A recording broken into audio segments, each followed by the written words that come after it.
Hello नमस्ते welcome back to my new blog guys.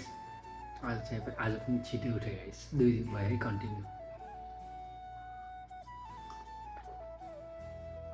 हल्का तातो पानी खाइरहेको छु। तातो पानी खाने बित्तिकै फ्रेस हुन्छु अनि त्यसपछि एक्सर्साइज गर्न स्टार्ट गरिहाल्छु गाइस।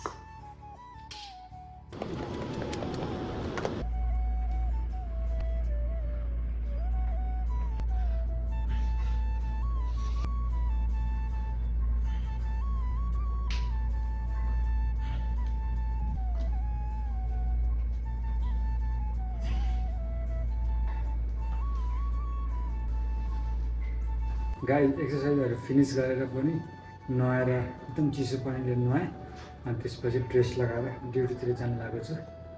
गाडी अलरेडी यहीँ छ, ड्राइभर माथि छ होला, त्यो आउँछ होला अनि त्यसपछि जाने।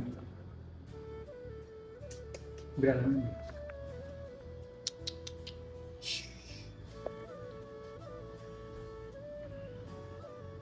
गाह्रो छ गाइस एउटालाई।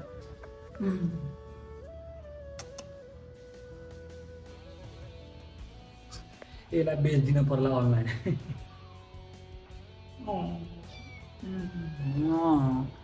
के के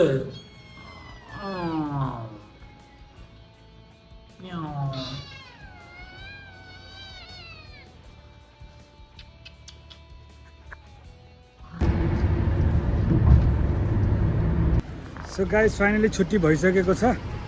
अब जान लागेको सिधै रुममा सामानहरू राखेर।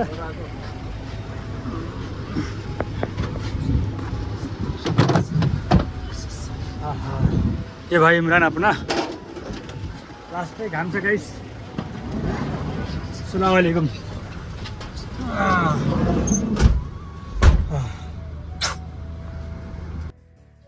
गाइस ड्युटीबाट आएको पनि लगभग 2 घन्टा जति भयो। आउने बित्तिकै भिडियोहरू एडिट गरेर अपलोड गरिसकेको छु। 3 दिन भएको गाइस भिडियो अपलोड गर्न नपाएको। फाइनली मेरो जिमेल आइडी आज रिटर्न आइसकेको छ। सो पहिला चाहिँ ब्लक भएको थियो, सो आज इमेल मतलब रिक्वेस्ट गरेर अनि बल्ल आज मेल आयो कि मेरो रिटर्न। सो म धेरै खुसी छु र अब फटाफट खाना बनाउनु पऱ्यो गाइस। अलरेडी जनता यहाँ आइसक्नु भएको छ ड्युटीबाट। कपडा पनि नफेरिकन पल्टिनु भइसक्नु भयो।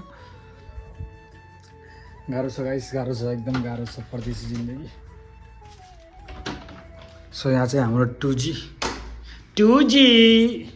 खाले कुछ बोल रहे हो क्या मैं? सो बाहिर चाहिँ बिरालोको बच्चाहरू हेर्नु न, भित्र आएर पनि पुरा फोहोर गरिदिन्छन् गाइस। आज चाहिँ खानामा चाहिँ मैले चनाको दाल पकाउँछु होला अनि रोटी अनि हिजोको तरकारी पनि त्यत्तिकै छ। लिम्बू दाइले नखाइकन जानुभयो के अरे। सो यहाँ हेर्नु सक्नुहुन्छ, सो त्यत्तिकै छ हिजोको खाना। आज चाहिँ म चनाको दाल अनि रोटी बनाउँछु गाइस, फटाफट, टाइम छैन गाइस। गाइस अलरेडी मैले चनाको दाल यहाँनिर भिगाएर राखिदिएको छु, हेर्न सक्नुहुन्छ। सो टमाटर थिएन, पलतिर गएर टमाटर एउटा मागेर लिएर आएको छु।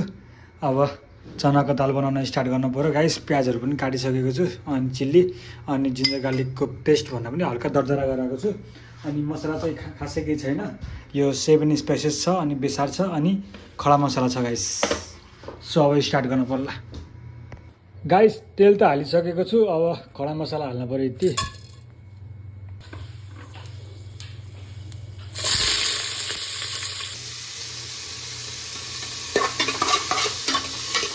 सो गाइस प्याज चाहिँ मजाले ब्राउन भइसकेको छ। सो अब चाहिँ अदुवा लसुनको पेस्ट हालिदिनु पर्ला। यसलाई मजाले ब्राउन गर्न पर्यो गाइस। अदुवा लसुन पनि मजाले भुटिसकेको छ। सो अब चाहिँ टमाटर हालिदिनु पर्ला।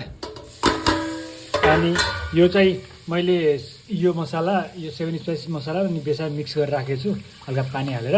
यसलाई पनि हालिदिन्छु कि अनि यसलाई पनि मजाले भुट्न पर्यो गाइस। अनि यो भुटेर भ्याएपछि अनि बल्ल दाल हालिदिने गाइस। सो अब फाइनली दाल हालिदिनु पर्यो अनि यसलाई पनि मजाले भुट्ने।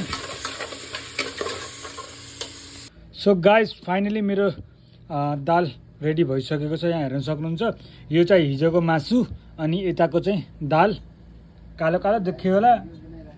सो यहाँ चाहिँ रोटी अनि उता चाहिँ कुरा गर्दै हुनुहुन्छ खोइ कोहीसँग। अनि यता चाहिँ राकेश दाई काम गर्दै हुनुहुन्छ। सो म चाहिँ स्टार्ट गरेँ आउनु है।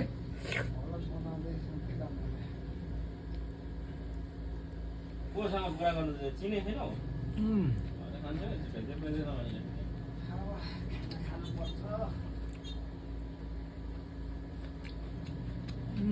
मासु तातो त मजा आउँछ।